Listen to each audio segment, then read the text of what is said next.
ये है talks news network और आप देख रहे हैं पॉलिटॉक्स, राजनीति का कच्चा चिट्ठा। पिछले काफी समय से मोदी सरकार देश में व्याप्त आर्थिक मंदी के चलते विपक्ष के सवालों से घिरी हुई है। सरकारी आंकड़ों के अनुसार देश की जीडीपी जहां पिछले साल 7% थी, उसके इस साल 6.5% तक रहने की उम्मीद है। लेकिन मीडिया सूत्र कहानी बयां कर रहे हैं कि भाजपा सरकार अपनी जीडीपी दर को बढ़ा चढ़ाकर पेश कर रही है।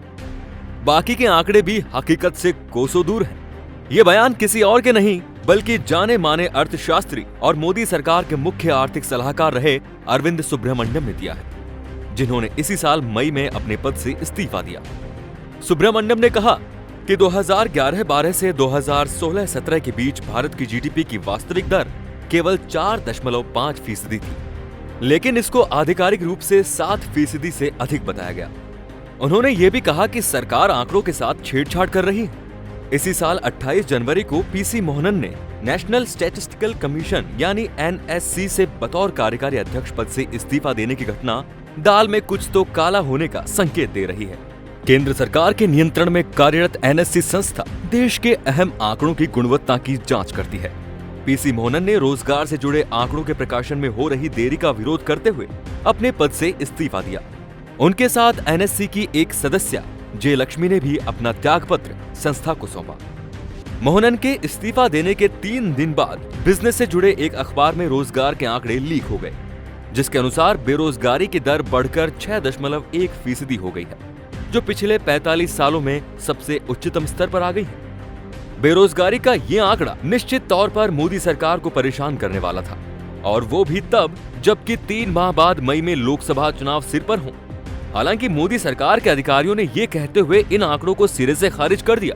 सरकार का तर्क था कि मुद्रा योजना के तहत हजारों करोड़ रुपए के कर्ज युवाओं में बांटे गए हैं, जिनके आंकड़ों का संग्रह नहीं हुआ है। इन मुद्दों पर अरविंद सुब्रमण्यम ने कहा कि जीडीपी गणना की प्रक्रिया बदलने से आंकड़े ज्यादा आ रहे हैं, जो वास्तविक नहीं है। बैंकों का क्रेडिट ग्रोथ नकारात्मक है, बेरोजगारी बढ़ी हुई है, लोगों का खर्च कम हो रहा है। ऐसे में जीडीपी वृद्धि दर 7% से अधिक कैसे हो सकती है? विशेषज्ञों ने भी संदेह जताते हुए कहा कि वास्तविक आंकड़े मोदी सरकार को पसंद नहीं आ रहे, इसीलिए केंद्र सरकार आंकड़े जारी नहीं कर रही है। इसी क्रम में मोदी सरकार ने एनएसओ के 2017-18 के उपभोक्ता खर्च सर्वे डेटा को जारी नहीं करने का निर्देश दिया है। लेकिन एक अखबार में फिर डेटा लीक हो गया, जिसमें दावा किया गया कि लोगों के खर्च करने की क्षमता में पिछले 40 वर्षों की तुलना में सबसे ज्यादा कमी आई है। एक बार फिर सरकार ने इन आंकड़ों को यह कहकर खारिज कर दिया कि यह सर्वे 2021-22 में होगा। इस रिपोर्ट को भी जून में आना था। अब सवाल ये आकर खड़ा हो गया है कि केवल गुणवत्ता का बहाना करके मोदी सरकार इन आंकड़ों को क्यों झुठला रही है, जबकि जो संस्था इन आंकड़ों को इकट्ठा कर रही है वो सरकारी संस्था है और 1950 से अपना काम बखूबी कर रही है। सरकार ये मानने को तैयार नहीं है कि जीडीपी ग्रोथ घट रही है या बेरोजगारी बेलगाम घोड़े की तरह सरपट भागे जा रही है, या फिर लोगों के खर्च करने की क्षमता लगातार घट रही है। मीडिया के आंकड़े बता रहे हैं कि पिछले 3 सालों में करीब 1.25 करोड़ लोगों को नौकरी से हाथ धोना पड़ा है। इनमें 10 लाख तो केवल ऑटो सेक्टर और 2.5 लाख से अधिक मोबाइल इंडस्ट्री से जुड़े लोग हैं। लेकिन सरकार का पूरा ध्यान केवल घर, सब्सिडी और शौचालय तक ही सीमित रहा। हाल में एक खबर आई जिसमें कहा गया कि आईटी सेक्टर में 40,000 से ज्यादा नौकरियां जनवरी से 15 नवंबर तक जा चुकी हैं।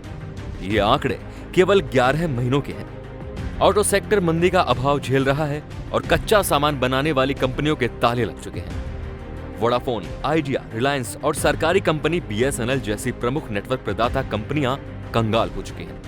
हाल ही में दीवान हाउसिंग फाइनेंस लिमिटेड दिवालिया हो चुकी है। वहीं सार्वजनिक क्षेत्र के बैंकों के एनपीए में 80,000 करोड़ घट गया, जो करीब 7.5% है। 12 सरकारी बैंक मर्जन के कगार पर खड़े हैं। महंगाई लगातार बढ़ रही है।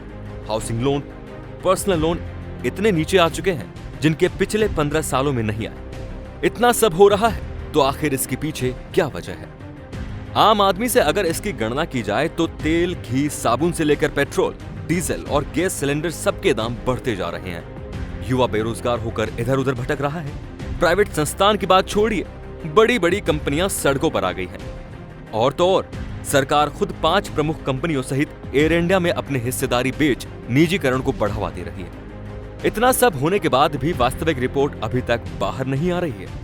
अगर एक बार ही मान लिया जाए कि सरकार वास्तविक आंकड़े जुटाने में लगी है, तो दो सवाल यहां जवाब मांगने के लिए खड़े हैं। पहला, अगर सब कुछ सही है तो निजीकरण को बढ़ावा क्यों, और क्यों सरकार ने रिजर्व बैंक से इतना मोटा फंड स्थितियां सुधारने के लिए मांगा। दूसरा, जब सरकार खुद आंकड़े इकट्ठा करने में समय खपा रही है, तो एनएससी जैसी बड़ी और पुरानी संस्था को अब तक क्यों चला रखा है, जब इनके सभी रिसर्च खोखले और बेकार हैं। ऐसे कई सवाल हैं जो अभी तक मोदी सरकार के उत्तर का इंतजार कर रहे हैं। लेकिन सच फिर भी वहीं खड़ा है कि मोदी सरकार वास्तविक आंकड़ों की गुणवत्ता की अभी भी खोज कर रही है। पॉलिटॉक्स ब्यूरो, दिल्ली। ये है टॉक्स न्यूज नेटवर्क और आप देख रहे हैं पॉलिटॉक्स, राजनीति का कच्चा चिट्ठा।